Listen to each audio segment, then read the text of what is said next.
Break کے بعد ایک بار پھر آپ کی خدمت میں حاضر ہیں. بقیہ سوالات آگے خدمت میں پیش کرتے ہیں. السلام علیکم. علیکم السلام. میرا سوال ہے کہ آج کی اسٹریس بھری لائف میں اینگزائٹی، ڈپریشن عام ہے. پلیز ان بیماریوں سے بچنے اور شفا یابی کے لیے کوئی دعا یا عمل تعلیم فرمائیں. بہرحال یہ واقعاً عام ہے اور اس کے اسباب بھی بہت زیادہ ہیں، خصوصاً بہت سی یہ اعصاب کی بیماریاں اور یہ ڈپریشن کی بیماریاں، اس کا سبب یہ خود موبائل ہے، اس کے ذریعے بہت زیادہ ہے. پھر بھی دعا جو بیان کی گئی ہے کہ نیت اگر سچی ہے اور اس سچی نیت کے ساتھ اس ذکر کو پڑھا جائے، ما شاء اللہ لا حول ولا قوت الا باللہ العلی العظیم، تو اس دعا کے پڑھے جانے سے انسان کو سکون ملتا ہے. ما شاء اللہ لا حول ولا قوت الا باللہ العلی العظیم. ما شاء اللہ بھی یاد ہے، لا حول ولا قوت الا باللہ العلی العظیم بھی یاد ہے. اس کو زیادہ سے زیادہ پڑھنا چاہیے. اور اسی طریقے سے اگر انسان چاہتا ہے تو بہت سی کتابوں میں ہے، علامہ طباطبائی کے حوالے سے اس بات کو بیان کیا گیا ہے کہ سورہ رعد کی 28 نمبر آیت، الذین آمنوا وتطمئن قلوبهم بذکر اللہ الا بذکر اللہ تطمئن القلوب، اس آیت کو زیادہ سے زیادہ پڑھے. ہر نماز کے بعد کم سے کم 7 مرتبہ پڑھے. اگر اس آیت کو پڑھے گا تو انسان کو سکون ملے گا. اور اس بارے میں خود علامہ طباطبائی نے بتایا ہے کہ اس کو میں نے اپنی زندگی میں تجربہ کیا ہے اور دوسروں کو بھی بتایا ہے، اور یقیناً اگر علامہ طباطبائی کہہ رہے ہیں تو یہ عطائی ہے، عطا الہی ہے. تو یہ 2 چیزوں پہ عمل کریں، سورہ رات کی 28ویں آیت اور یہ ذکر ما شاء اللہ لا حول ولا قوت الا باللہ، انشاءاللہ سکون ملے گا انشاءاللہ. السلام علیکم. علیکم السلام. سالوں سے ون چینل کے تمام پروگرامز دیکھتا آ رہا ہوں. مولانا آپ سب کو سلامت رکھے اور چینل ون اور ترقی اور برکت عطا کرے، آمین. بہت بہت شکریہ دعاؤں کے سلسلے میں جو آپ نے دعائیں کی ہیں، اور امید ہے کہ اسی طرح سے دعا کرتے رہیں. اللہ تعالیٰ آپ سب کو بھی سلامت رکھے. الہی آمین. سر میری شادی نہیں ہو رہی ہے، کوئی دعا بتا دیجیے، عمل بتا دیجیے. حضرت آیت اللہ بہجت نے کئی جوانوں کو یہ بتایا اور وہ کامیاب ہوئے. نماز جعفر طیار، مفاتیح الجنان میں اس کا طریقہ ہے، نیٹ پر بھی اس کا طریقہ ہے، اردو، انگلش، ہندی، فارسی ہر زبان میں مل جائے گا. نماز جعفر طیار، اس نماز جعفر طیار کو پڑھنا چاہیے کہ جو شادی کے لیے پریشان ہے، لڑکا ہو یا لڑکی، اس نماز کو پڑھ کے دعا کریں.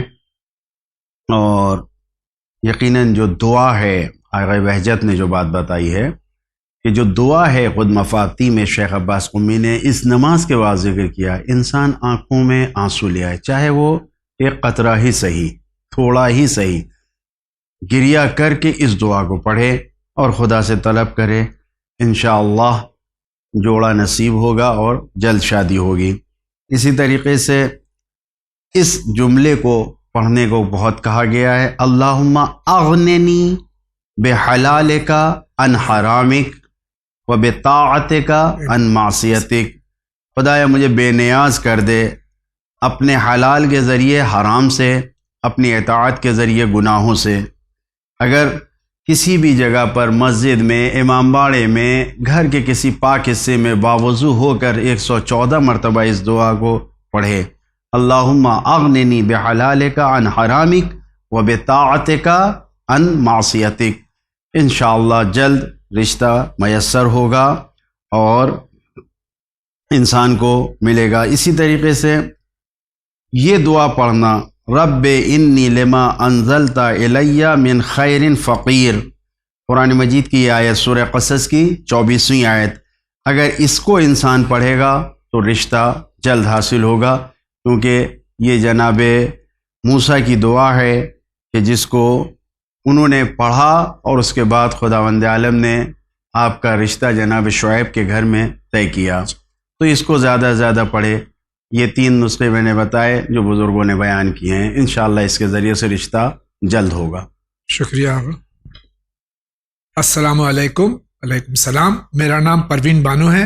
میں بیلاری کرناٹکا سے ہوں. ہمارے پاس گھر نہیں ہے, ہم کرائے کے مکان میں رہتے ہیں. ہم خود کا مکان خریدنے کی کوشش کر رہے ہیں مگر کچھ بھی نہیں ہو رہا ہے. ہمیں کچھ ایسا وظیفہ یا پھر کچھ ایسا راستہ بتا دیجئے جس سے کہ ہمارا اپنا خود کا گھر ہو جائے. مسائل زندگی پروگرام والوں سے میں گزارش کرتی ہوں کہ میرے اس مسئلے کو حل کریں. آپ سے رابطہ کرتے ہیں. ہمارے لیے اس مسئلے کو حل کرنے کے لیے اللہ سے دعا کریں. اللہ تعالیٰ آپ کی اس دعا کو, تمام مومن و مومنات کی ہر جائز دعا کو بحق معصومین علیہ الصلوۃ والسلام اور جلد از جلد پورا کرے. جی آغا. خداوند عالم انشاءاللہ تمام بے مسکن و بے گھر لوگوں کو گھر عطا کرے انشاءاللہ. سورہ مومنون کی آیت ہے 29ویں آیت. 25 مرتبہ اس کو پڑھنا ہے ہر نماز کے بعد. رب انزلنی منزلا مبارکن قل رب انزلنی منزلا مبارکن وانتا خیر المنزلین. 6 منٹ سے زیادہ نہیں لگے گا. ہر نماز کے بعد اس کو پڑھیے 25 مرتبہ. انشاءاللہ خداوند عالم اگر اس کو مسلسل کوئی پڑھتا رہے گا تو اس کو گھر عطا کرے گا اور کوشش کرتا رہے. اسی طریقے سے ہر نماز کے بعد 14 مرتبہ سجدے میں جا کے کہے یا جواد الائمہ ادرکنی, تو اس کو بھی, یہ بھی مجرب نسخہ ہے اور اس سے بھی انسان صاحب خانہ صاحب گھر ہو جاتا ہے. 1400 صلوات پڑھ کر ہدیہ کریں اپنے 7ویں امام حضرت موسیٰ ابن جعفر علیہ السلام کی خدمت میں. اس سے بھی یہ مجرب نسخہ ہے اور انسان کو گھر میسر ہوتا ہے. لہٰذا اور بھی بہت سی دعائیں ہیں, لیکن یہ دعائیں جو میں نے بیان کی اگر اس کو عمل کرے 1400 صلوات ہے یا وہ سورہ مومنین کی 29ویں آیت ہے, اس کو پڑھے انشاءاللہ گھر میسر. شکریہ آغا. ایک سوال ہے, شوہر کا بیٹا دوسری بیوی کا محرم ہوتا ہے یا نہیں؟ محرم ہوتا ہے لیکن داماد محرم نہیں ہوتا ہے. شوہر کا بیٹا محرم ہوتا ہے, داماد نہیں. السلام علیکم. وعلیکم السلام. ہماری امی رمضان المبارک کے پہلے بیمار تھیں, ایڈمٹ بھی تھیں. پھر رمضان میں امی کو ہاسپٹل لے کر جا رہے تھے. جاتے سمے امی بائک سے گر گئیں. پھر امی کا آپریشن ہو گیا, پیر میں راڈ بھی ڈالا ہے. اب امی بیڈ پر ہیں. امی کو لے کر وضو کرنے جاتی ہیں لیکن پیر کا مسح نہیں کر پاتی, تو نہیں کیا یہ چلتا ہے؟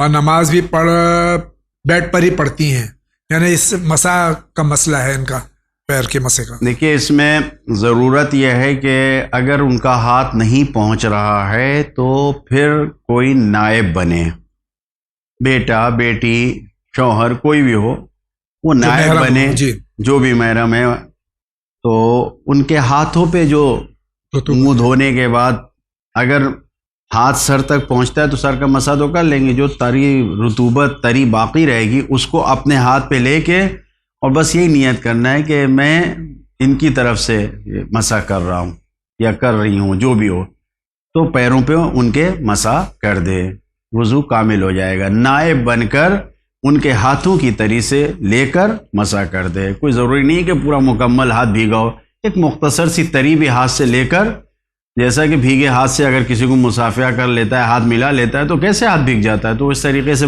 لے لے اور مسح کر لے, وضو صحیح ہو جائے گا اور نماز پڑھیں. بیڈ پر نماز پڑھنے میں کوئی حرج نہیں ہے, پڑھ سکتے ہیں. شکریہ. السلام علیکم. السلام. میرا سوال ہے کہ اگر مس کیریج کے بعد بلیڈنگ 1 منتھ تک جاری رہے تو اس میں کیا حکم ہے نماز کا؟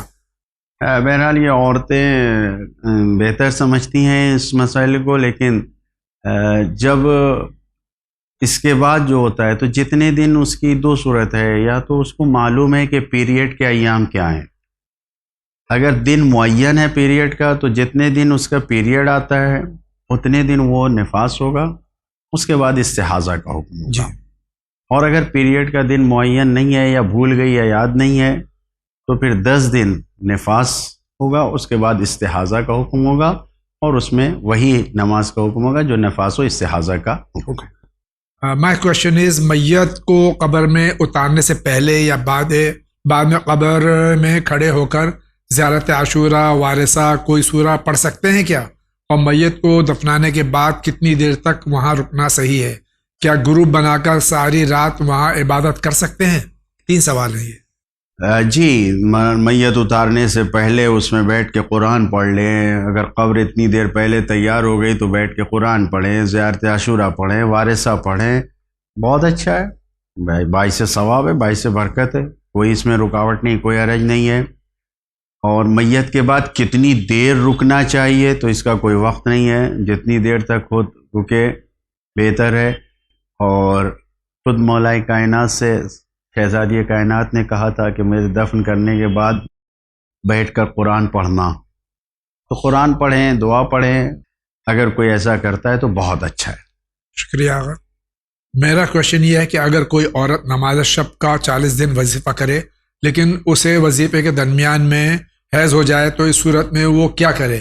اس مسئلے کا زیارت عاشورہ کے وظیفے کا ہے کیونکہ اس میں نماز میں 2 رکعت بھی پڑھنی ہوتی ہے۔ دیکھیے، واجب نماز ان دنوں میں معاف ہے۔ اب کسی نے 40 دن کی نیت کی ہے تو یہ چلہ قرآن مجید میں بھی ہے، وَوَاعَدْنَا مُوسَىٰ 40 لَيْلَةً، روایت میں بھی ہے، سرکار رسالت مآب کی روایت ہے کہ ایمان کامل ہوتا ہے 40، یعنی 40 کے ذریعے سے روایت اس طریقے سے ہیں۔ تو یہ چلہ اور یہ 40 دن تو روایت اور قرآن میں ہے۔ سوال یہ ہے کہ اب اگر ایام آ جاتے ہیں پیریڈ کے تو اس میں کیا کریں؟ تو اس میں تو نہیں ہو سکتا، اگر کسی نے نیت کیا ہے تو وہ معاف ہے اس دنوں میں، جب واجب نماز معاف ہے تو وہ بھی معاف ہے۔ رہا سوال زیارت عاشورہ کا یا کسی اور دوسری دعا کا تو اس میں کوئی حرج نہیں ہے۔ قرآن مجید کی واجب آیتیں جو سجدے کی ہیں اس کے علاوہ قرآن مجید کی ساری آیتیں بھی پڑھی جا سکتی ہیں، ثواب کم ہوتا ہے نسبتاً۔ پاک کے زمانے میں، طہارت کے زمانے میں قرآن پڑھنے سے اور حالت نجاست میں قرآن پڑھنے سے صرف ثواب کا ڈفرینس ہے، ورنہ منع نہیں ہے۔ تو جو آیت سجدہ واجب ہیں ان کو نہ پڑھ کے اور نماز واجب نہ پڑھ کے باقی سب کچھ کر سکتے ہیں، تو زیارت عاشورہ بھی پڑھ سکتے ہیں، دعائیں بھی پڑھ سکتے ہیں، کوئی حرج نہیں ہے، 40 دن کا عمل پورا کیا جا سکتا ہے۔ صرف نماز نہیں پڑھ سکتے جو مستحب نماز اور بھی ہے۔ اس میں ظاہر ہے کہ نماز زیارت عاشورہ میں ضروری نہیں ہے کہ نماز کی بھی پڑھی جائے، اگر پڑھیں تو بہتر ہے، ضروری نہیں ہے، لیکن حالت نجاست میں نہیں پڑھنا چاہیے، بالکل نہیں پڑھنا چاہیے، بالکل نہیں، لیکن زیارت پڑھ سکتے ہیں، زیارت پڑھ سکتے کوئی ہیں۔ حرج نہیں۔ شکریہ آقا۔ السلام علیکم۔ وعلیکم السلام۔ ایک سوال پوچھنا ہے کہ کیا شادی میں خاندانی ہونا ضروری ہے، چاہے لڑکی کی شادی نہ ہو یا لڑکے کی شادی ہو، جس میں کہ وہ اہل بیت کی محبت بھی کرتے ہیں، وہ مومنین اور خاندانی نہیں ہیں، تو کیا اس خاندان میں شادی کر سکتے ہیں؟ اب خاندانی سے کیا مراد ہے ان کا یہ سمجھ میں نہیں آیا۔ کوئی ضرورت نہیں ہے کہ خاندان میں ہی شادی ہو اور خاندان کے باہر نہیں ہو سکتی، کفو ہونا چاہیے، اور کفو ہونے کے لیے قوم و قبیلہ اور خاندان شرط نہیں ہے، ایمان شرط ہے۔ اگر ایمان اور تقوی ملتا جلتا ہے تو ہر ایک کی شادی دوسرے کے ساتھ ہو سکتی ہے، اس میں کوئی حرج نہیں ہے، خاندان کا ہو یا باہر کا ہو، کفو ہونا چاہیے۔ شکریہ آقا۔ السلام علیکم۔ وعلیکم السلام۔ حضور یہ بتائیے شیئر مارکیٹ سے پروفٹ حرام ہے یا حلال؟ شیئر مارکیٹ سے اگر حلال پروفٹ ہے تو حلال ہے، اگر حرام ہے تو پھر حرام ہے۔ شکریہ۔ سلام، میرا سوال یہ کہ اگر ہم نے کوئی کپڑا ایک بار پہننے کے بعد دوبارہ نہ پہنا ہو تو کیا اس پہ بھی خمس ہے؟ ایک بار اگر استعمال ہو گیا ہے اور اس کو معاشرے میں قاعدہ ہے کہ یہ نیا نہیں ہے کیونکہ یہ پہن لیا گیا ہے تو پھر نہیں ہے۔ خمس اس چیز پہ ہے کہ جو نیا ہے، جو استعمال نہیں ہوا ہے اس پر ہوتا ہے، تو ایک بار بھی پہن لینے سے پہننا ثابت ہو جاتا ہے، لہذا نہیں۔ شکریہ آقا۔ مولانا صاحب، میرے پاپا نے 2 شادی کری ہے، پہلی بیوی کو طلاق دیے بغیر ان کی غذا کھانا کیسے ہے؟ حرام ہے حلال ہے؟ دوسری بیوی سے ایک لڑکا ہے، وہ حلال ہے یا حرام؟ بس شرط یہ ہے کہ شادی کرنے والا پہلی بیوی اور دوسری بیوی کے درمیان عدالت برقرار رکھے، جی، عدل و انصاف سے اگر کام لے رہا ہے تو اس کا ہر عمل صحیح ہے، کھانا پینا، غذا، رزق، روزی کمائی صحیح ہے، اولاد بھی حلال ہے، کوئی حرج نہیں ہے۔ شکریہ۔ میرا سوال ہے کہ اگر شوہر کو دین پر لانے کے لیے اگر تھوڑی سختی سے پیش آئے تو کیا اس کا حکم صحیح ہے؟ ایسی سختی جو دین پر لانے کے لیے ہے اس میں بہرحال معاشرے اور سماج کو دیکھنا پڑے گا کہ ایسا نہ ہو کہ خود انسان زوجہ کو کوئی نقصان پہنچے، ورنہ نیک کام کی طرف لے آنا، نیک کام کی طرف دعوت دینا یہ بہت بڑا ثواب کا کام ہے، اس میں کوئی حرج نہیں ہے۔ روایتوں میں بھی یہ بات بیان کی گئی ہے کہ اگر انسان اپنی بیوی شوہر کو لا رہا ہے، مثلا یہ روایت ہے ایما امراۃن، سرکار رسالت معاف کی یہ حدیث ہے، اعان زوجها علی الحج والجہاد او طلب العلم آتاہ اللہ من الثواب ما یعطی امراۃ ایوب علیہ السلام۔ اگر کوئی عورت، کوئی بیوی اپنے شوہر کو حج کے لیے، جہاد کے لیے، علم کے طلب کرنے پہ آمادہ کرتی ہے، تیار کرتی ہے، اسے بھیجتی ہے، تو اللہ تعالیٰ اسے وہ ثواب عطا کرتا ہے کہ جو جناب ایوب علیہ السلام کی زوجہ کو اس نے عطا کیا ہے پروردگار عالم نے۔ سو یہ بہت بڑا ثواب کا کام ہے اگر عورت لے آتی ہے۔ بہرحال غور کرنا چاہیے کہ معاشرے اور سماج میں انسان کو اذیت و تکلیف نہ پہنچے، بقیہ دین کی طرف لانا تو بہت اچھا کام ہے، بہت ثواب کا کام ہے، اور بہت سی روایتیں اس بارے میں ہیں کہ مثلا اگر کوئی خاتون اس طریقے سے انجام دیتی ہے تو انا للہ عمالا وحاذی من عمالہ لہا نصف اجر الشہید۔ اگر کوئی زوجہ اپنے شوہر کو نیک کاموں کی طرف لے آ رہی ہے تو نبی کریم نے فرمایا کہ اللہ کے لیے کچھ ایسے کارندے ہیں جن کو اللہ نے معین کیا ہے، اور یہ زوجہ اس کی اللہ کی ایک کارندہ ہے کہ جو اپنے شوہر کو، اللہ کے بندے کو اللہ کی طرف لا رہی ہے۔ سبحان اللہ، سبحان اللہ، بہت بہت شکریہ آغا۔ پلیز اولاد کے لیے کوئی مجرب نماز یا عمل بتا دیں۔ خدا بند عالم کی بارگاہ میں انسان کو ہر نماز کے بعد دعا کرنا چاہیے، اور بہترین دعا اس کے لیے یہی ہے کہ انسان استغفار کرے۔ مولا کائنات سے کسی نے آ کے سوال کیا تو آپ نے کہا استغفار کرو، خدا تمہیں اولاد دے گا۔ اور اس کے ساتھ ساتھ قرآن مجید کی ایک آیت ہے جس کو زیادہ سے زیادہ پڑھنا چاہیے، رب لا تذرنی فردا وانت خیر الوارثین۔ اس آیت کو زیادہ سے زیادہ پڑھے، خداوند عالم اولاد سے نوازے گا انشاءاللہ۔ بہت بہت شکریہ آغا۔ السلام علیکم۔ علیکم السلام۔ بیوی کو شوہر کا شریک حیات کہا جاتا ہے، تو پھر اسے یہ اجازت کیوں نہیں ہے کہ وہ اپنی مرضی سے شوہر کی اجازت کے بغیر اس کا پیسہ استعمال کرے؟ اجازت ہے، بس شوہر کو بتا دینا ضروری ہے، بغیر مرضی کے نہیں ہے، لیکن بغیر یعنی بیوی مکمل طور پر شوہر کے مال کو استعمال کر سکتی ہے، کوئی اس میں منع پابندی نہیں ہے، لیکن شوہر کو معلوم ہونا چاہیے تدبیر منزل، یعنی کام جو گھر کو چلانے کا وہ ذمہ دار ہے وہ شوہر ہے۔ اب اگر بیوی شوہر کے مال کو کسی ایسی جگہ پہ استعمال کر رہی ہے کہ جو شوہر کو نہیں پتہ ہے، اور شوہر نے کسی ضروری کام کے لیے مال کو رکھ رکھا ہے، تو اس میں اختلاف پیش آئے گا، لہذا شوہر کو بتا دے، ورنہ بغیر اجازت کے اگر شوہر راضی ہے تو شوہر کا مال استعمال کر سکتی ہے، کوئی اس میں حرج نہیں ہے۔ شکریہ آغا۔ کیا اسکالرشپس پر خمس نکال سکتے ہیں؟ اسکالرشپ پہ جو وظیفہ ملتا ہے اس پہ خمس نہیں ہے، واجب نہیں۔ شکریہ۔ السلام علیکم جاوید بھائی مولانا۔ علیکم السلام۔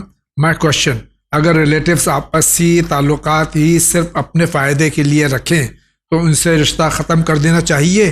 شرف فاطمہ کا سوال ہے۔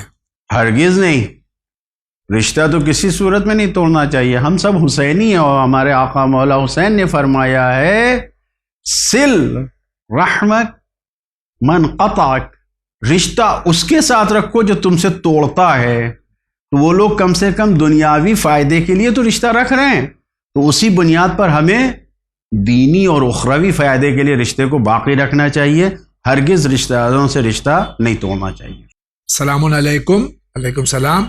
خیریت؟ آپ سب خیریت سے ہیں؟ الحمدللہ آپ سب انشاءاللہ خیریت سے ہوں گے۔ میرا سوال یہ ہے کہ ہم اپنی وصیت کو اپنے گھر میں لکھ کر لگا سکتے ہیں؟ بالکل لگا سکتے ہیں، کوئی حرج نہیں ہے۔ سلام، کیا زمین پر بھی خمس واجب ہے؟ ابھی وہ صرف انویسٹمنٹ پرپز کے لیے لیا ہے، کیا مسلم سے زمین خریدنے پر خمس نہیں ہے؟ ذرا تفصیل سے بتائیے گا۔ تفصیل کی ضرورت نہیں ہے، مختصر ہی یہ جان لیے کہ جو زمین آپ نے خریدا ہے اس پر خمس دینا واجب ہے، کیونکہ بزنس پرپس اور انویسٹمنٹ کے لیے آپ نے خریدا ہے، اس لیے واجب ہے۔ ہاں اگر آپ اپنے استعمال کے لیے، اپنے گھر بنانے کے لیے، دکان مکان بنانے کے لیے خریدتے تو خمس نہیں ہوتا، لیکن کیونکہ آپ نے جس چیز کے لیے خرید لیا ہے اس پر خمس دینا واجب ہے، جس سے بھی خریدیں۔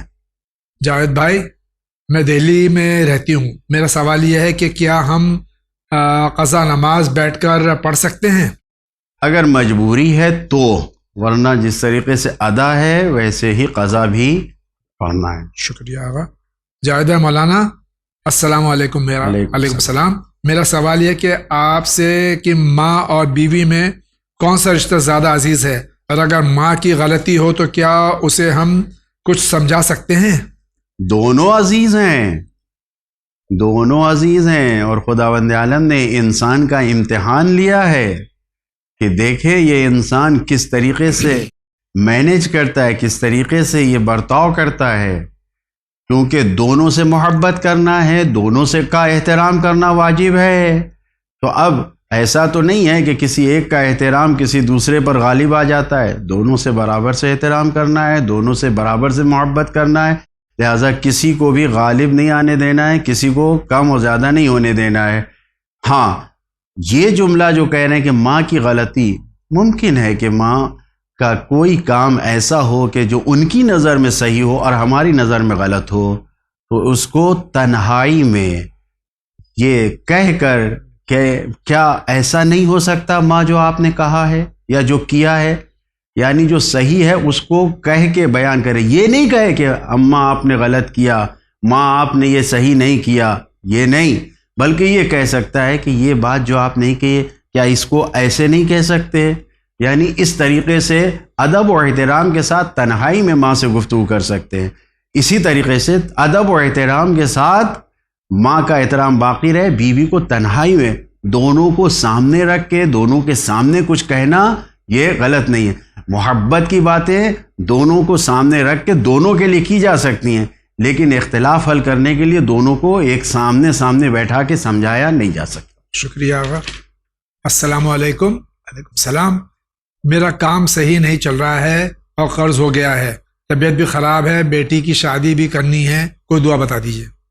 سب سے پہلے تو استغفار کیجئے، دوسرے یہ کہ صلوات زیادہ سے زیادہ بھیجیے، اس کے ذریعے سے راستے کھلتے ہیں، استغفار اور صلوات دونوں کے ذریعے سے۔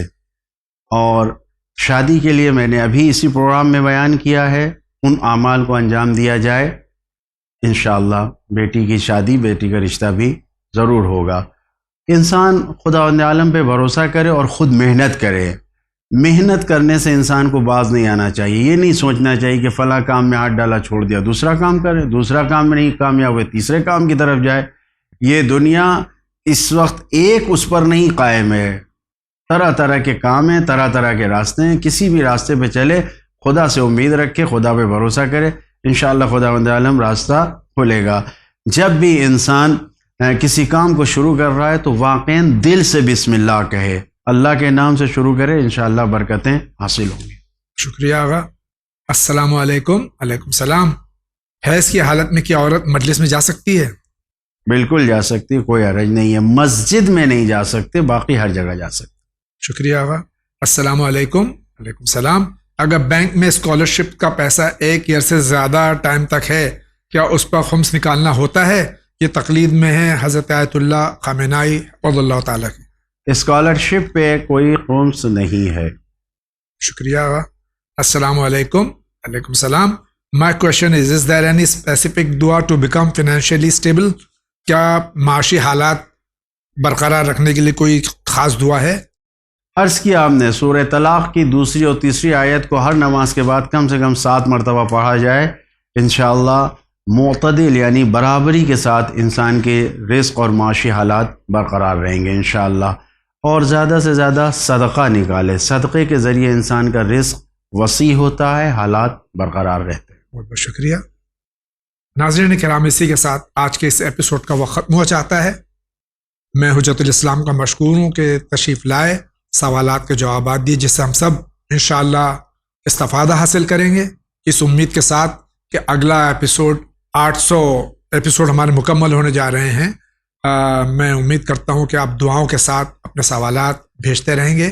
آپ کا پسندیدہ پروگرام جاوید زیدی رہے یا نہ رہے یہ جاری رہے انشاءاللہ.